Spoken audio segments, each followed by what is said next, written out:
La mer froide enveloppait Jacques Moreau, alors qu'il plongeait dans ses profondeurs silencieuses. La lumière matinale perçait l'eau bleu-vert en rayons pâles, éclairant le fond marin rocailleux. Sa lampe de plongée balayait méthodiquement les touffes d'algues torsadées, et le sable, ses mouvements précis et maîtrisés. Chaque respiration dans son détendeur libérait un flot de bulles qui filaient vers la surface, seul son dans ce monde sous-marin. Sa main burinée fouillait le limon et les coquillages brisés, cherchant, toujours cherchant. Une douleur familière, celle de la déception, s'installait dans sa poitrine. Encore rien, comme lors des centaines de plongées précédentes. Au-dessus de lui, son petit bateau, l'étoile des mers, dérivait doucement avec le courant. Il avait jeté l'ancre près de la pointe des Albatros, à plusieurs kilomètres de la côte de la baie des Étoiles, le petit village côtier qu'il considérait comme chez lui. Mais plus vraiment un chez-soi, pas depuis qu'Élodie avait disparu. 4 ans. 4 ans depuis que sa fille de 19 ans s'était volatilisée sans laisser de traces, dans ces mêmes eaux. 4 ans de plongée quotidienne, explorant chaque recoin du fond marin inaccessible, espérant un signe, n'importe lequel.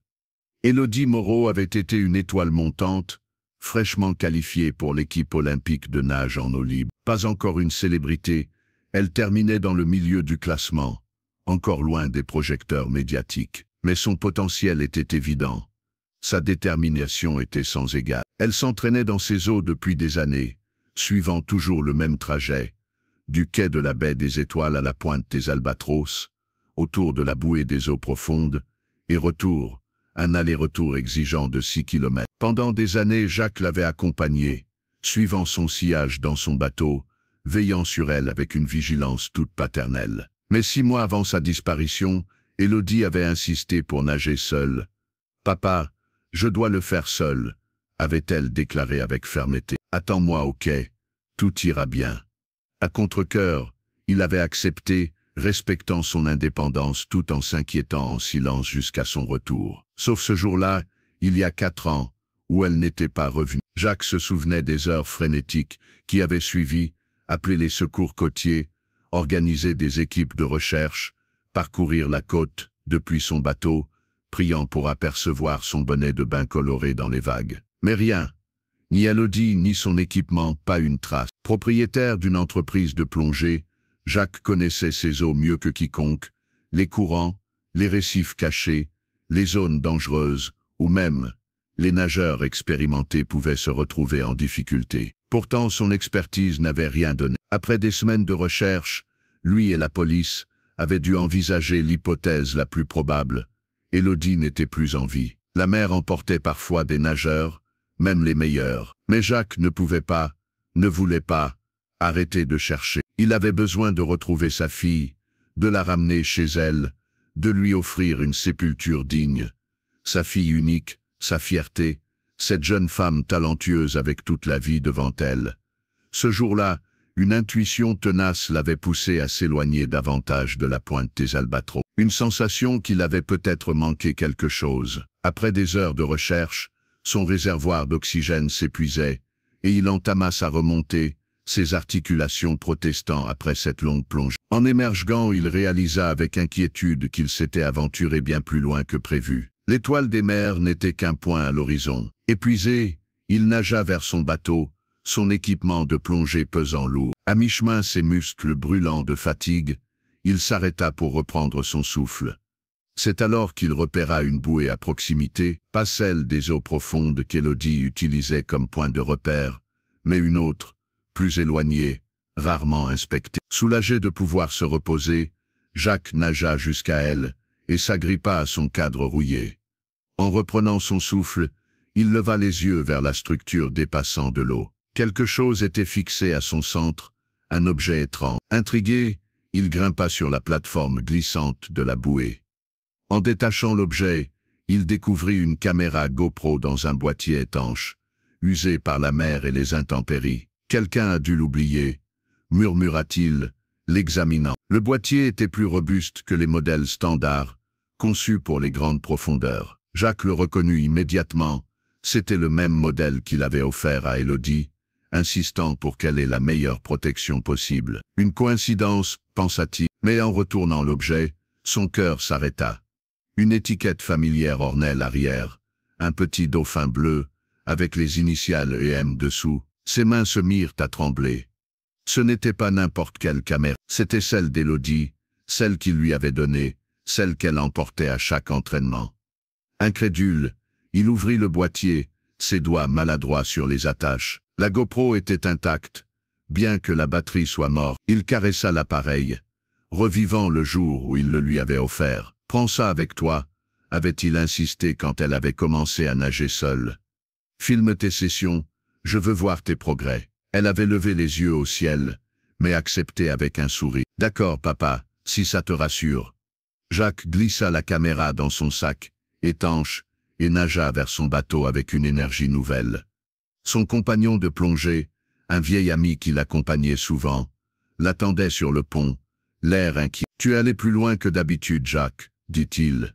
« Le soleil monte, on devrait rentrer. »« Tu as raison, » répondit Jacques en montant à bord, les mains encore tremblantes. Il sortit la caméra. « Mais regarde ce que j'ai trouvé. » Les yeux de son ami s'écarquillèrent en reconnaissant l'objet. Jacques hocha la tête, incapable de parler à cause de l'émotion.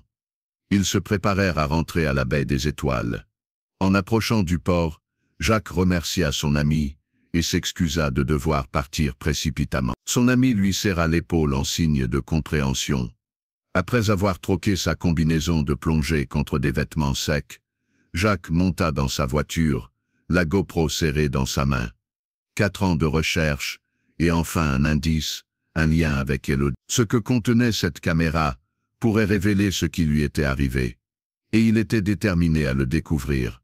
Jacques agrippa le volant et composa le numéro de l'inspectrice, Dubois, en charge de l'affaire d'Élodie 4 ans plus tôt. « Inspectrice Dubois », répondit une voix rauque, mais familière. « C'est Jacques Moreau, » dit-il, la voix tendue par l'excitation. « J'ai trouvé quelque chose, la caméra GoPro d'Élodie, attachée à une bouée, loin de son trajet habituel. » Un silence suivit. « Sa caméra après tout ce temps ? » ?»« Oui, et elle pourrait contenir des images du jour de sa disparition. Je dois vous la montrer. »« Je suis en réunion dans 10 minutes, » répondit Dubois, visiblement frustré par le timing. « Je ne peux pas vous rencontrer tout de suite. » Le cœur de Jacques se serra, mais elle poursuivit. « Déposez-la au poste, je préviendrai l'équipe technique.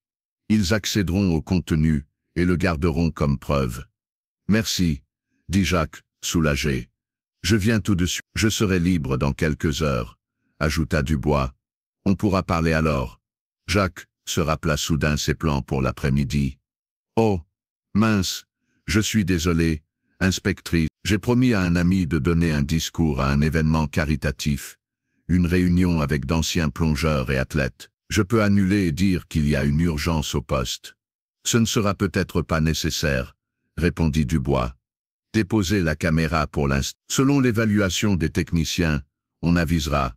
On se verra après. » En raccrochant, Jacques jeta un œil à l'horloge de son tableau de bord. Il avait encore quelques heures avant l'événement.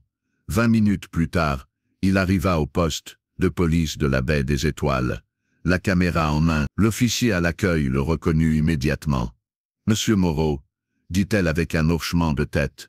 L'inspectrice Dubois a appelé. « Suivez-moi au labo technique. » Jacques fut conduit dans une petite salle remplie d'ordinateurs et d'équipements spécialisés. Un homme d'une trentaine d'années leva les yeux de son poste de travail.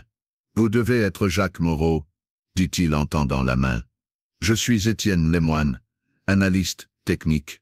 L'inspectrice m'a briefé sur votre trouvaille. » Un officier en uniforme se tenait à proximité, visiblement là pour superviser la manipulation des preuves. « J'ai trouvé cette caméra attachée à une bouée, à des kilomètres au large, » expliqua Jacques, posant délicatement l'appareil sur le bureau. « Elle appartenait à ma fille, Élodie. Elle a disparu il y a 4 ans, en s'entraînant pour les JO. » Étienne hocha la tête avec gravité. « Voyons ce qu'on a. » Il travailla méthodiquement, photographiant d'abord la caméra, puis retirant la batterie et la carte mémoire. La batterie était visiblement gonflée. « La carte semble intacte, » dit-il en l'examinant sous une loupe. « Pas de corrosion majeure. C'est bon signe. » Il inséra la carte dans un lecteur, spécialisé relié à son ordinateur. On va d'abord faire une copie forensique, pour préserver les données originales. Jacques, tendu, observait derrière lui pendant le transfert des fichiers. Après quelques minutes, Étienne ouvrit le premier fichier vidéo. Le visage d'Élodie apparut à l'écran, et Jacques sentit ses jambes fléchir. Elle était là, vivante, souriante, ses cheveux mouillés collés à son front, alors qu'elle ajustait la caméra sur la bouche. « Test, test », dit sa voix, légèrement déformée par le vent, mais indéniablement la sienne. Endroit parfait pour filmer mon entraînement aujourd'hui. La vidéo montrait Élodie fixant soigneusement la GoPro, positionnée pour enregistrer son approche à la nage. Elle semblait heureuse, pleine d'énergie, telle que Jacques se souvenait d'elle. La séquence suivante la montrait en train de faire du surplace près de la bouée, parlant directement à la caméra. « Jour 42 de l'entraînement olympique », dit-elle, légèrement essoufflée. « Mon coach dit que mon endurance s'améliore, mais mes virages ont besoin de travail. » Elle soupira, son expression soudain sérieuse. « Parfois je me demande si je suis faite pour ça. La pression est intense, et je suis loin du niveau des meilleurs. Si je vais au jeu, est-ce que je vais juste me ridiculiser ?» La gorge de Jacques se serra. Il ignorait qu'elle nourrissait ses doutes. La vidéo continuait. Élodie parlait encore à la caméra, quand son attention se détourna. Elle regarda sur le côté, surpris. « Oh, bonjour », lança-t-elle à quelqu'un hors champ. Un jeune homme entra dans le cadre, son visage partiellement masqué par des gouttes d'eau sur l'objectif. L'angle de la caméra, monté sur la bouée, ne montrait que le haut de sa tête, ses yeux et ses cheveux mouillés. « Salut », dit-il d'une voix amicale. « Je ne m'attendais pas à voir quelqu'un d'autre aussi loin. »« Juste un entraînement », répondit Élodie. « Je m'appelle Élodie Martin. » Le jeune homme dit. « Tu te donnes à fond, nager jusqu'ici toute seule. »« Je m'entraîne pour les JO, » expliqua Élodie. « Nage en eau libre. »« Sans blague. C'est incroyable, » répondit-il, visiblement impressionné. « Tu vas devenir célèbre ?» Élodie. « Lui, pas vraiment. Je suis nouvelle à ce niveau, encore discrète. »« Eh bien, tu as l'air d'une pro, » dit-il. « Ça te dit une course ? Juste, pour le fun. J'étais compétiteur à l'université. »« D'accord, » accepta Élodie avec un sourire. « Jusqu'où ?» Il pointa un repère au loin. « Jusqu'à ce promontoire là-bas. »« Ça marche, » répondit-elle en ajustant ses lunettes. Les deux nageurs sortirent du cadre. Et pendant une demi-heure, la caméra n'enregistra que le doux mouvement de l'océan. Puis, au loin, un hors-bord apparut, traversant le cadre à distance. L'objectif fisheye de la GoPro déformait la perspective, le faisant paraître encore plus loin. La caméra ne captura que la partie inférieure du bateau, avec ce qui semblait être un logo d'entreprise sur la coque. Jacques se pencha, plissant les yeux. « Vous pouvez améliorer ce logo ?» Étienne hocha la tête, mettant la vidéo sur pause et zoomant. Malgré l'amélioration, l'image restait floue, mais le logo, une vague stylisée avec du texte dessous, était juste assez. « Ça me dit quelque chose », murmura Jacques, prenant une photo de l'écran avec son téléphone. Ils continuèrent à regarder, mais Élodie ne revint jamais à la bouée. La vidéo montrait des heures d'océan vide, jusqu'à ce que la batterie s'épuise. « Pouvez-vous revenir au segment avec le jeune homme ?» demanda Jacques, la voix tendue. Étienne rembobina, et ils revisionnèrent l'interaction, cherchant des détails supplémentaires sur cet homme. Étienne nota son âge approximatif, la couleur de ses cheveux, et les traits faciaux limités visibles. En effectuant une recherche d'image inversée, il trouva une correspondance pour le logo du bateau. C'est celui de Marine Elite Côte, une entreprise locale qui fournit des bateaux et équipements pour les sports nautiques. Jacques se rappela soudain avoir vu des bateaux avec ce logo au port ce matin-là. On montrera ça à l'inspectrice Dubois, et on enquêtera sur l'entreprise et ce Martin, assura Étienne. On essaiera aussi de faire un portrait robot basé sur ce qu'on voit. Jacques hocha la tête, un mélange d'espoir et d'appréhension dans la poitrine. Merci, tenez-moi au courant. Il jeta un œil à sa montre, et réalisa qu'il devait partir pour l'événement. Je dois y aller, mais je repasserai plus tard. En quittant le poste, son esprit bouillonnait de possibilités. Après 4 ans de néant, Il avait enfin quelque chose de tangible. Une piste. Et il n'allait pas la laisser filer. Le centre sportif était animé. Lorsqu'il arriva, des bannières olympiques décoraient la salle. Et l'odeur de chlore du bassin voisin emplissait l'air. Des volontaires en t-shirt, assortis guidaient les invités, et une petite scène était installée au fond. Une organisatrice repéra Jacques, et s'approcha rapidement. « Monsieur Moreau, on commençait à s'inquiéter. Vous parlez dans 15 minutes. Désolé d'arriver juste à temps, s'excusa-t-il, la suivant derrière la scène. Pas de souci, on sait que vous êtes occupé, dit-elle en lui indiquant un siège. On va juste retoucher votre apparence avant votre discours. La préparation était minimale. Juste, de quoi éviter que les projecteurs ne l'éblouissent. Jacques tenta de se concentrer sur le discours préparé des semaines plus tôt, mais son esprit revenait sans cesse à la vie. La voix d'Élodie si claire, si vibrante, et ce mystérieux Martin surgit de nulle part. 5 minutes, Monsieur Moreau, dit l'organisatrice, lui tendant une bouteille d'eau. Lorsqu'il monta sur scène, il fut accueilli par des applaudissements. Le public était composé d'anciens athlètes, d'entraîneurs et de supporters de la communauté nautique locale. Tous connaissaient la disparition d'Élodie, une tragédie locale qui n'avait jamais fait la une nationale. L'explication officielle était une noyade accidentelle, lors d'un entraînement en solo, un drame hélas plausible, pour une nageuse en eau libre. Jacques s'éclaircit la gorge, et commença son discours sur la sécurité aquatique, et l'importance de soutenir les jeunes athlètes. Il parla de résilience et de détermination, des qualités incarnées par sa fille. Le public écoutait attentivement, hoquant la tête, et applaudissant au moment opportun. Après un tonnerre d'applaudissements, Jacques descendit de la scène, et rejoignit une table, où l'attendaient de vieux amis de ses propres années de natation. Ils l'accueillirent chaleureusement, lui tapant dans le dos et lui offrant une chaise. « Beau discours, Jacques », dit Thomas, un ancien nageur olympique, qui s'était entraîné avec lui des décennies plus tôt. « Tu as toujours eu le don des mots. »« Merci », répondit Jacques, acceptant un verre d'eau. Son esprit encore bouleversé par les découvertes du jour, il ne put s'empêcher de partager. « Écoutez, quelque chose d'incroyable s'est passé aujourd'hui. J'ai retrouvé la caméra GoPro d'Élodie. » Ses amis le fixèrent, incrédules. « Après 4 ans ?» demanda Michel, un autre ancien athlète. « Où ça ?» ?»« Attaché à une bouée, loin de son trajet habituel, » expliqua Jacques. Baissant la voix, il décrivit ce qu'il avait vu au poste, et montra la photo du logo du bateau sur son téléphone. Thomas se pencha pour regarder. C'est Marine Elite Côte. Ils sponsorisent des athlètes locaux pour les Jeux. Pas grand-chose, sauf qu'ils sont généreux avec les dons d'équipement et le transport pour les athlètes aquatiques, répondit Thomas. Il désigna l'autre côté de la salle. D'ailleurs, ils ont un stand là-bas. Jacques tourna la tête. En effet, un stand élégant avec le logo Marine Elite Côte trônait contre le mur, tenu par 2 hommes en polo assortis. « Je vais leur parler, » dit Jacques, se levant brusquement.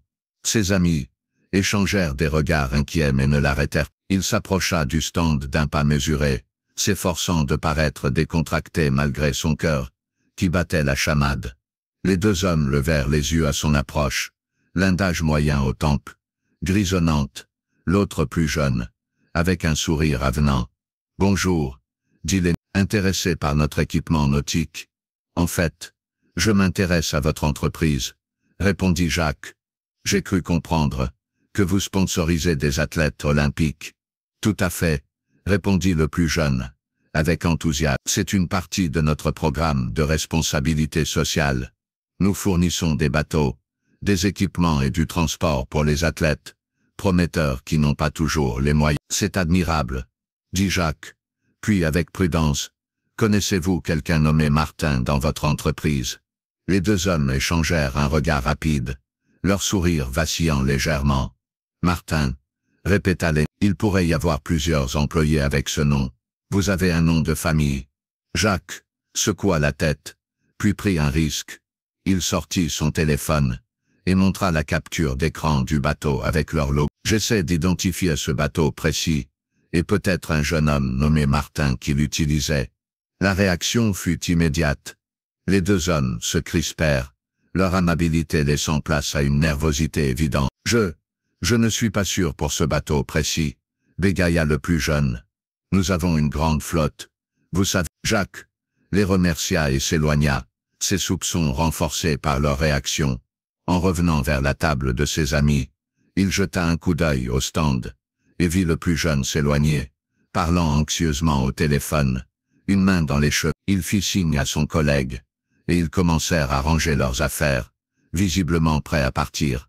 Jacques changea de direction, contournant la table de ses amis pour se diriger vers la sortie. Quelque chose clochait, et ses instincts de plongeur, aiguisés par des années de situations périlleuses, lui criaient de suivre ses hommes. Alors qu'il approchait de la porte, l'organisatrice l'intercepta. « Monsieur Moreau, où allez-vous? Vous devez faire le discours de clôture dans 20 minutes. » « Désolé, dit-il fermement. Urgence familiale. Je dois partir. » Sans attendre de réponse, il poussa les portes, et se précipita vers le parc. Il arriva juste à temps pour voir les deux hommes, chargés du matériel dans une camionnette ornée du logo Marine Elite Côte. Jacques courut à sa voiture, le cœur. Ce qu'il faisait était impulsif, peut-être insensé, mais il ne pouvait ignorer la sensation que ces hommes étaient liés à la disparition d'Élodie. Alors que la camionnette quittait le parking, Jacques démarra son moteur, déterminé à les suivre, et à découvrir la vérité qu'ils cachaient. Jacques maintint une distance prudente derrière la camionnette, Marine Elite Côte, qui serpentait sur les routes côtières de la baie des Étoiles. La partie rationnelle de son esprit s'interrogeait. Suivre des inconnus sur une simple intuition et leur réaction nerveuse. Un nom. Mais le père en lui, celui qui n'avait jamais cessé de chercher Élodie, savait que ce n'était pas une coïncidence. « S'il vous plaît, que ça mène quelque part, » murmura-t-il, serrant le volant. Son téléphone sonna, le faisant sursauter. Le nom de l'inspectrice, Dubois, clignotait sur l'écran. Il répondit via le système Bluetooth de la voiture. « Monsieur Moreau, j'ai visionné la vidéo, » dit Dubois sans préambule. « J'ai réuni une équipe, et nous nous dirigeons vers le port pour enquêter sur Marine Elite Côte. Nos collègues au poste ont déjà contacté l'entreprise plus tôt concernant l'affaire. Je suis déjà sur une piste, » répondit Jacques, les yeux rivés sur la camionnette. « Je suis deux de leurs employés. Ils étaient à l'événement caritatif, mais ils sont partis précipitamment après que j'ai mentionné Martin et montré l'image du bateau. Vous les suivez? » La voix de Dubois se durcit. « Jacques, ça pourrait être dangereux. Êtes-vous sûr qu'ils représentent une menace? » « Non, mais ils agissent de façon suspecte. Ils prétendent être du marketing, mais ils ont eu peur quand j'ai parlé de Martin. »« Où vont-ils? » ?»« Vers le port, » répondit Jacques, fronçant les sourcils alors que la camionnette bifurquait sur une route secondaire, s'éloignant du port principal. « Non, ils prennent la route côtière, en direction des falaises. Partagez votre position avec moi, » ordonna Dubois. « Et Jacques, soyez prudent. N'approchez pas ces hommes. Appelez-moi immédiatement s'il se passe quelque chose. »« Entendu, » promit Jacques. Puis il raccrocha. Il avait l'intention de partager sa position, mais la camionnette accéléra soudain, l'obligeant à augmenter sa vitesse pour ne pas la perdre de vue. Dans la précipitation, il oublia la demande de Dubois. La route côtière serpentait, autour d'une falaise escarpée, offrant des vues spectaculaires sur l'océan d'un côté, et des parois abruptes de l'autre. Après plusieurs kilomètres, la camionnette signala un virage, et s'engagea sur une route étroite, et non balisée, que Jacques n'avait jamais remarqué. Il ralentit, attendant que la camionnette disparaisse au détour d'un virage avant de la suivre. La route descendait vers la côte, menant à ce qui semblait être un port abandonné. Contrairement au port principal de la baie des Étoiles, cet endroit était délabré, avec des quais rouillés et des bâtiments dégradés. La camionnette s'arrêta près d'une structure, et Jacques gara sa voiture à bonne distance, derrière un bosquet de pins côtiers, pour rester discret. Aucun autre véhicule n'était en vue, ce qui rendrait sa voiture repérable s'il s'approchait davantage. « Ça ne ressemble pas à une installation active de Marine Elite, » murmura-t-il, coupant le moteur.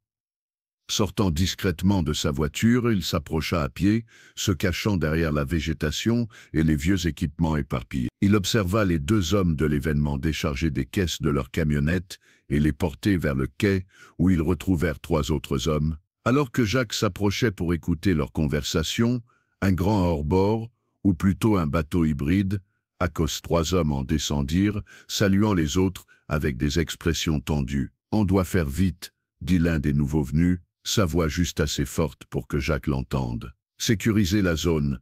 Le patron attend sur le yacht, et il n'est pas content. » Jacques se cacha derrière une pile de vieux barils de carburant alors que deux hommes commençaient à patrouiller le périmètre. Il trouva une meilleure cachette sous une bâche déchirée couvrant des pièces de bateau abandonnés. Immobile, il entendit une voiture approcher. Des portières s'ouvrirent et se fermèrent, suivies de voix masculines et du son glaçant de femmes gémissant. « Montez dans le bateau !» ordonna une voix rauque. « Baissez la tête et taisez-vous, s'il vous plaît !» supplia une voix féminine. « On a fait tout ce que vous avez demandé. La ferme est avancée !» répondit-on brutalement.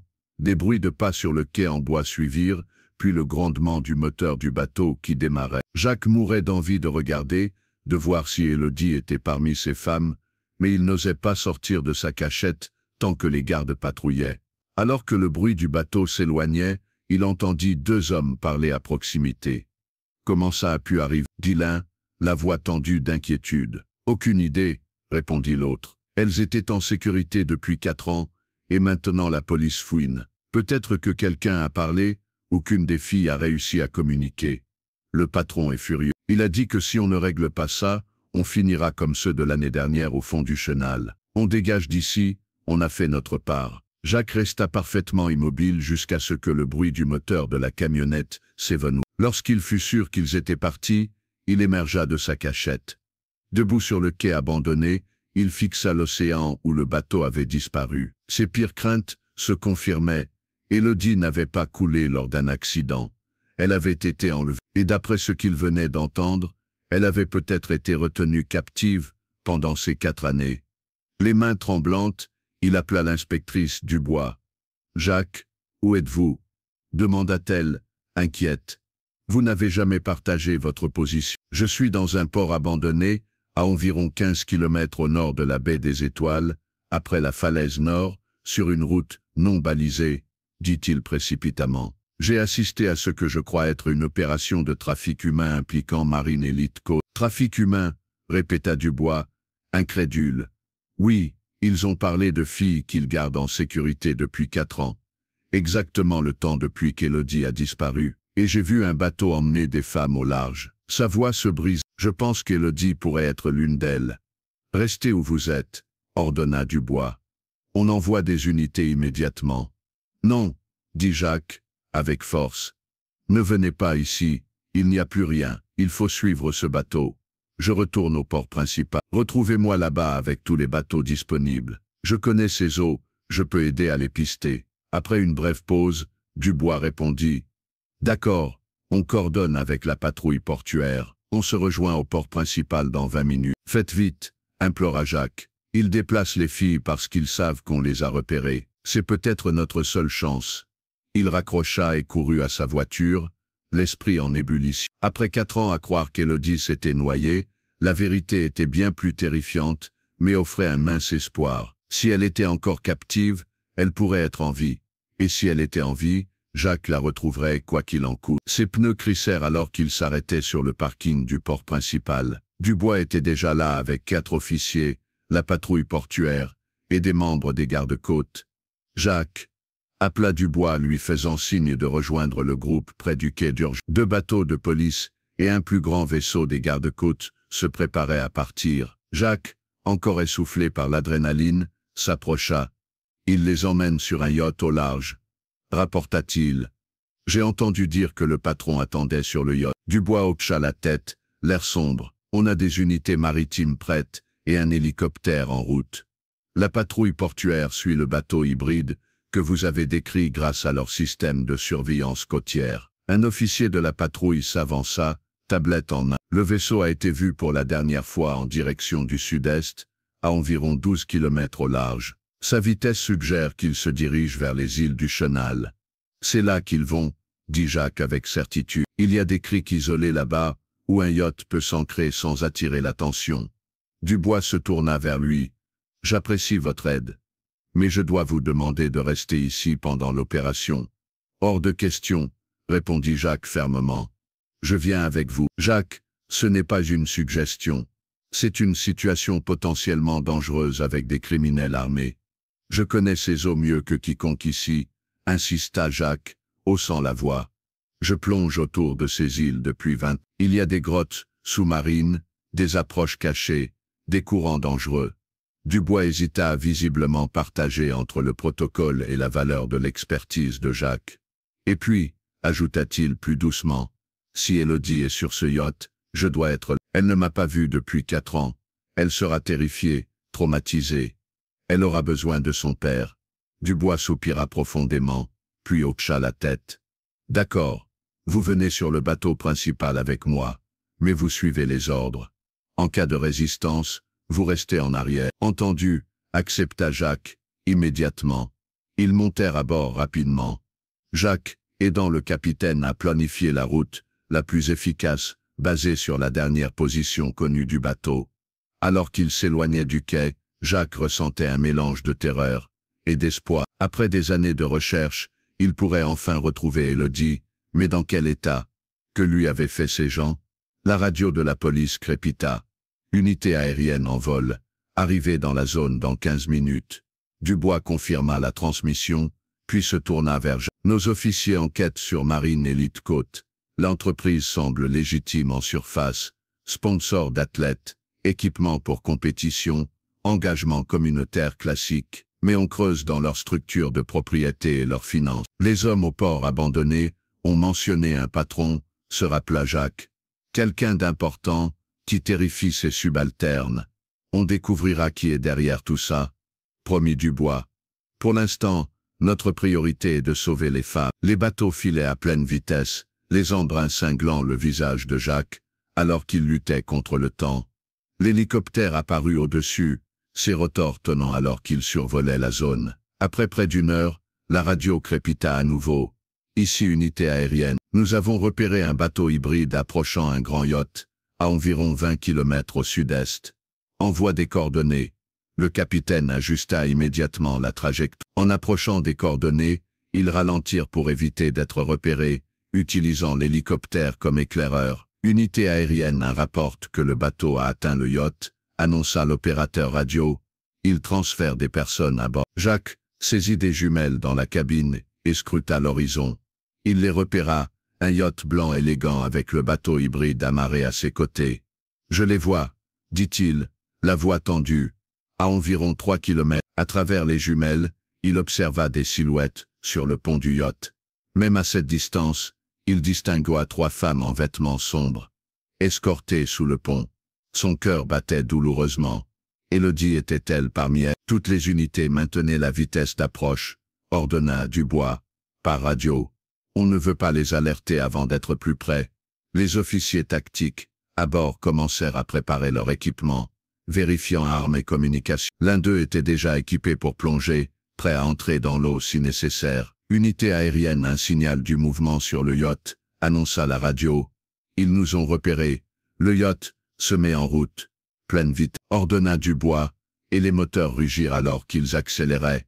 Jacques garda ses jumelles, fixées sur le yacht. Le bateau hybride s'éloigne du yacht, rapporta-t-il. 2 hommes armés à bord. Alors qu'ils réduisaient la distance, le bateau hybride changea soudain de cap, fonçant droit sur eux. Ils vont essayer de nous intercepter, avertit le capitaine. Unité aérienne, pouvez-vous garder le yacht en visuel? Demanda Dubois. Affirmatif. Le yacht accélère vers le sud. Attendez, mouvement sur le pont.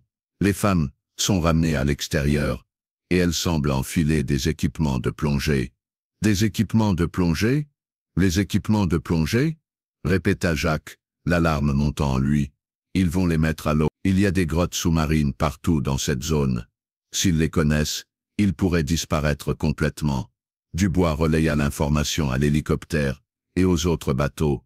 Il faut agir maintenant.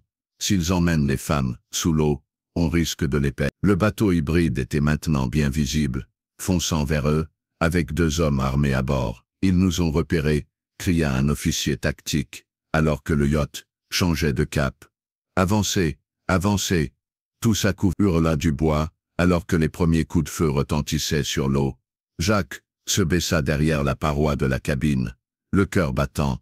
L'hélicoptère plongea plus bas, offrant un soutien aérien, tandis qu'un second bateau de police avançait pour intercepter le bateau hybride. Dans la confusion, Jacques garda ses jumelles sur le yacht. Ils les mettent à l'eau, cria-t-il. Les femmes et des hommes, ils plongent tous avec des équipements. Cessez le feu, cria Jacques aux officiers. Si vous touchez leur réservoir d'oxygène, ils pourraient exploser. Le chef d'équipe tactique relaya l'avertissement par radio, et l'hélicoptère ajusta son approche, tirant des coups de semonce, près du bateau hybride, sans viser directement. On ne peut pas les laisser s'échapper, dit Dubois, coordonnant avec l'équipe tactique.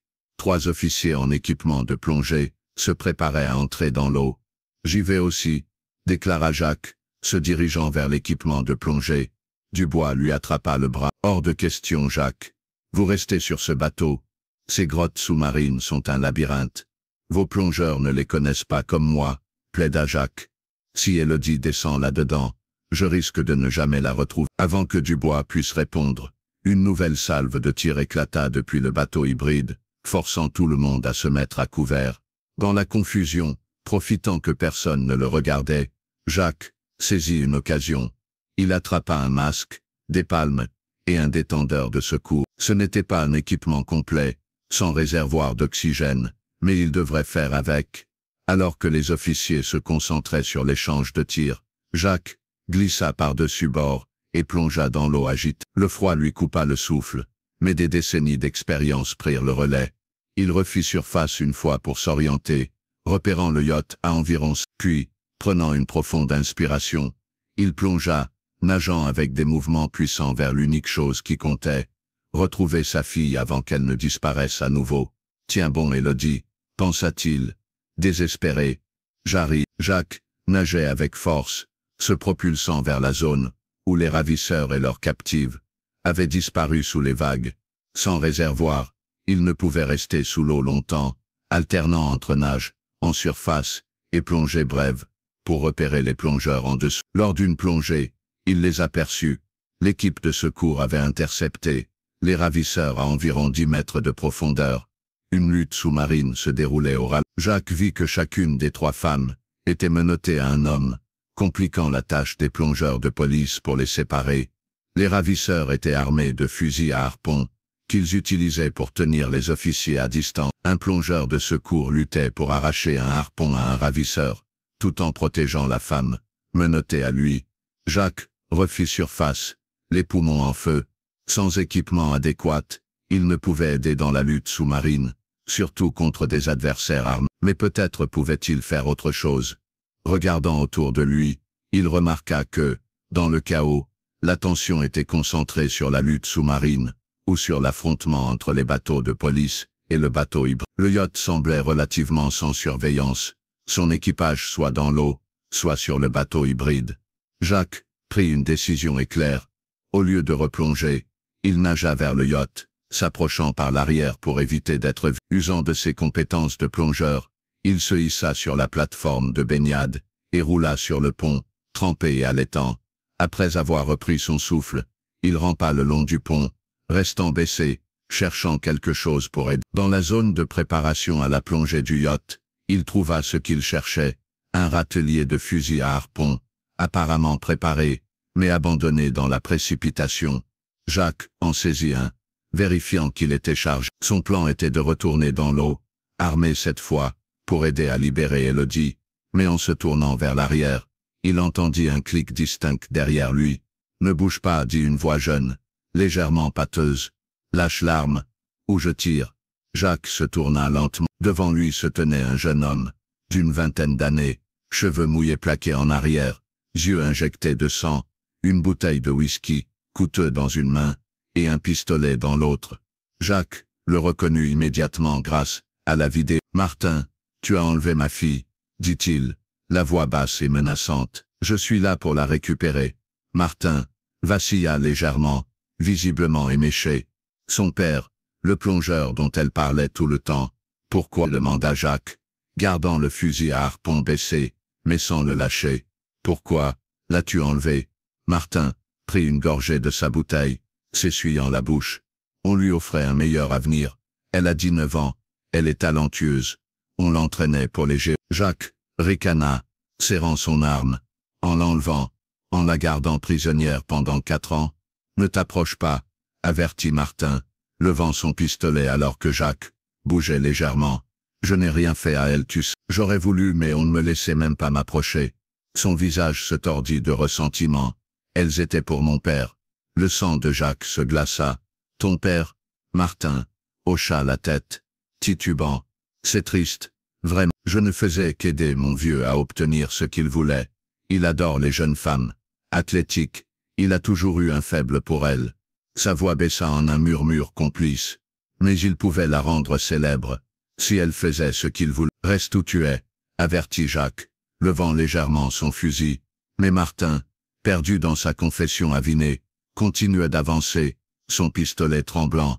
Martin, une voix tranchante coupa la tension. Qu'est-ce que tu fais, bon sang? Un homme plus âgé apparut sur le pont, vêtu d'une chemise blanche, impeccable. Malgré le chaos, il pointait un pistolet sur Jacques, avec assurance. La ressemblance avec Martin était frappante. Mêmes yeux, même mâchoire, mais son visage était marqué par des années de cruauté. Je vais te tirer dessus moi-même, grogna-t-il à Jacques. Mon fils, incapable, ne sait pas faire son boulot. Il tourna son regard glacial vers Martin. Tu as parlé aux flics, n'est-ce pas? C'est pour ça qu'ils fouinent. Je n'ai rien dit, protesta Martin, sa voix soudain enfantine. Ce n'était pas moi. Tais-toi. Bien sûr que c'était toi, cracha son père. Tu as toujours été faible à hésiter. Pendant qu'ils se disputaient, Jacques ajusta lentement sa prise sur le fusil à harpon, se préparant à tirer. Je n'ai rien dit, je le jure, insista Martin, le visage rougi par l'alcool et l'émotion. Peu importe, dit son père, se tournant vers Jacques. Vous êtes le père plongeur, n'est-ce pas? À chercher votre petite fille tout ce temps. Eh bien, votre quête s'arrête ici. Il leva son arme, visant la tête de Jacques. En une fraction de seconde, 2 coups retentirent. Martin tira sur son père, la balle le touchant à la tête. Au même moment, Jacques tira avec le fusil à harpon, initialement visant le père, mais sans la résistance de l'eau. Le harpon partit de travers, manquant sa cible, et se plantant dans l'épaule de Martin. Le père s'effondra, du sang se répandant sur le pont. Martin resta figé, le pistolet toujours serré dans sa main tremblante, son corps rigide de choc. La douleur irradiait dans son épaule, mais il ne bougea pas, ses yeux fixés sur le corps sans vie de son père. Un éclair de douleur traversa la jambe de Jacques. En baissant les yeux, il réalisa que le père, Grant, avait tiré aussi. Le sang trempait son pantalon, là où la balle avait touché sa cuisse. Malgré la douleur, Jacques profita de la confusion pour boitiller jusqu'au bord du yacht, et plongé dans le saignant et souffrant. Il nagea vers l'endroit où la lutte sous-marine continuait, déterminé à atteindre Élodie avant que ses forces ne l'abandonnent. L'eau froide engourdit momentanément la douleur, mais chaque coup de jambe ravivait l'agonie. Tu s'entraînait derrière lui alors qu'il nageait vers l'avant du yacht, où il avait vu Élodie pour la dernière fois. Sous l'eau, il vit la lutte se poursuivre. Les plongeurs de police affrontaient les ravisseurs restants, essayant de libérer les femmes, toujours menottés à travers l'eau agitée, et les bulles. Jacques repéra Élodie, se débattant encore contre l'homme qui la tenait. Avec ses dernières forces, il nagea vers eux. Le ravisseur le vit approcher, et leva son propre fusil à harpon. Jacques n'avait plus d'armes, rien d'autre que sa détermination. Alors que le ravisseur visait, un plongeur de police s'approcha par derrière, saisissant son bras au moment où il tirait, déviant le harpon à quelques centimètres de Jacques. Jacques atteignit Élodie, et le ravisseur, malgré son état affaibli, il arracha le détendeur de la bouche du ravisseur, provoquant sa panique. Ensemble, Jacques et le plongeur de police maîtrisèrent l'homme. L'officier coupa rapidement les menottes, libérant enfin Élodie après 4 longues années. La vision de Jacques s'obscurcit alors que la perte de sang et l'épuisement prenaient le dessus. La dernière chose qu'il vit avant de perdre conscience fut le visage d'Élodie, ses yeux écarquillés, de reconnaissance et d'incrédulité alors qu'elle tendait la main vers lui à travers l'eau. Jacques se réveilla au son rythmique d'un équipement médical et au léger balancement d'un bateau. Clignant des yeux contre la lumière crue, il réalisa qu'il était sur une civière, à bord d'un vaisseau des gardes-côtes. Un infirmier appliquait une pression sur sa blessure à la jambe, tandis qu'un autre surveillait ses signes vitaux. Il est conscient, appela l'infirmier. « Monsieur Moreau, ne bougez pas, vous avez perdu beaucoup de sang. » Jacques tenta de se redresser malgré l'avertissement. « Élodie, croissa-t-il. Où est ma fille? »« Papa, je suis là. » Répondit une voix qu'il avait espéré entendre pendant 4 ans. Élodie apparut à ses côtés, encore en combinaison de plongée, une couverture sur les épaules. Son visage était plus mince, ses yeux marqués par des ombres nouvelles, mais elle était vivante, elle était réelle. « Élodie, murmura-t-il, saisissant sa main, tu es en sécurité maintenant. » Elle prit sa main, des larmes coulant sur ses joues. « Tu m'as trouvé. Après tout ce temps, tu m'as vraiment trouvé. » Jacques voulut répondre, mais une vague de douleur l'interrompit. L'infirmier intervint, repoussant doucement Élodie. « Il a besoin de soins immédiats. Il faut extraire cette balle. » Un autre infirmier s'approcha, s'adressant à Élodie, et 2 autres jeunes femmes blotties à proximité. « On doit vérifier. Si vous êtes blessé, vous avez traversé une expérience traumatique. » Une femme blonde, visiblement tremblante, prit la parole. « Ils sont tous partis. » Les hommes qui nous retenaient, un officier à proximité hocha la tête. La menace est neutralisée.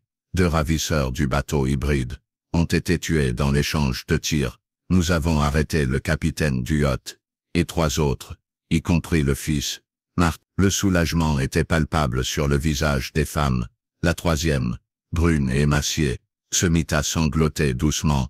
Dubois apparut, son expression mêlant satisfaction et inquiétude. « Vous êtes sacrément têtu, Moreau. » C'était soit la chose la plus courageuse, soit la plus folle que j'ai vue. Jacques esquissa un faible sourire. « Vous les avez tous eus? » On pense que oui. L'opération était dirigée par Grant Beaumont. L'homme tué sur le... Il est le propriétaire de Marine Elite Côte. Entre autres affaires, les premières investigations suggèrent qu'il ciblait des athlètes féminines. Depuis des années, utilisant son fils, pour les repérer, et les enlever, il promettait de les rendre célèbres, dit Jacques. Dubois hocha la tête. En échange de leur soumission, nous avons déjà des preuves liant son entreprise à plusieurs parrainages d'athlètes. Le FBI s'en mêle maintenant. Ça pourrait être bien plus vaste que prévu. Elle se tourna vers Élodie. « Mademoiselle Moreau, je sais que c'est difficile, mais pouvez-vous nous dire brièvement ce qui vous est arrivé? Un témoignage détaillé pourra attendre après les soins. » Élodie regarda son père, puisant de la force en sa présence. « Ça a commencé ce jour-là à la bouée, » commença-t-elle, la voix plus assurée que Jacques ne l'aurait cru. « Je m'entraînais comme d'habitude quand Marty m'a abordé. Il semblait amical. Juste un autre nage. On a fait une course, jusqu'à la pointe des Albatros, et sur le chemin du retour, il a dit que son bateau était proche, et m'a proposé de me ramener à la baie des Étoiles. » Elle marqua une pause, déglutissant. « J'étais fatigué, et j'ai pensé que ce serait agréable de me reposer. J'ai complètement oublié ma caméra sur la bouée. » Martin semblait si normal, si inoffensif. Jacques serra sa main pour l'encourager. « Mais ils ne m'ont pas ramené chez moi. Ils m'ont emmené dans la propriété de Beaumont, et ils m'ont drogué. À mon réveil, j'étais enfermé dans une pièce avec Anna et Lily. » Elle désigna les 2 autres femmes. « Beaumont m'a dit qu'il pouvait réaliser mes rêves olympiques, qu'il avait des connexions et des ressources, pour faire de moi une championne. Mais je devais coopérer. » Sa voix se durcit. « Quand j'ai refusé, il a menacé de te faire du mal, papa. Il savait tout de ton entreprise de plongée, de notre maison, de tes habitudes. Il a dit que si je n'obéissais pas, ton entreprise péricliterait, notre maison brûlerait, et tu aurais un accident de plongée mortel. » Jacques sentit la colère monter, mais il garda un visage calme pour Élodie. « Alors j'ai cessé de résister, du moins ouvertement, » continua-t-elle. On s'entraînait tous les jours dans le lac de sa propriété, toujours surveillé. Il nous gardait en forme, disant qu'on devait maintenir nos physiques d'athlètes. Anna et Lily étaient là depuis plus longtemps et m'ont prévenu de ne pas tenter de m'échapper. 2 filles avaient essayé avant et n'étaient jamais revenues. Les autres femmes hochèrent la tête en silence, confirmant son récit. Aujourd'hui, c'était la première fois qu'on montait sur le yacht depuis des mois, ajouta Elodie. Il paniquait, disant que quelqu'un avait parlé à la police. Grant pensait que c'était son fils Martin. Il y avait des tensions entre eux depuis longtemps. Alors Grant a ordonné de nous déplacer ailleurs. Dubois, l'air grave, dit « Vous êtes en sécurité maintenant, toutes les 3. On aura besoin de témoignages détaillés plus tard, mais pour l'instant, occupons-nous de vos soins. » Le capitaine des gardes-côtes annonça qu'ils approchaient du port. Jacques vit des ambulances attendre, gyrophares allumés. « Les ambulanciers vous emmèneront directement à l'hôpital. » Dit Dubois à Jacques. « On aura aussi besoin de votre témoignage une fois que les médecins vous auront autorisé. » Jacques hocha la tête faiblement. La douleur dans sa jambe s'intensifiant à mesure que l'adrénaline s'estompait. « Le fils Martin, dit-il, il m'a tout avoué sur le yacht. Il a admis ce qu'il faisait. Il est en garde à vue, assura Dubois. Avec votre témoignage et les preuves qu'on rassemble, ils ne reverront pas la liberté de sitôt. » Alors que le bateau accostait, les équipes médicales montèrent à bord. Jacques fut transféré sur une civière, tandis que d'autres ambulanciers s'occupaient d'Élodie et des autres femmes. Élodie s'accrocha à la main de Jacques, alors qu'on les séparait pour le transport. « Papa, j'aurais dû être plus courageuse, j'aurais dû trouver un moyen de m'échapper. » Malgré la douleur, Jacques sourit. « Tu as survécu, c'est ce qui compte. Et heureusement que tu as oublié cette caméra sur la bouée. » Des larmes montèrent aux yeux d'Élodie alors qu'elle hochait la tête, comprenant l'incroyable coïncidence qui avait conduit à son sauvetage. « Je t'aime, papa.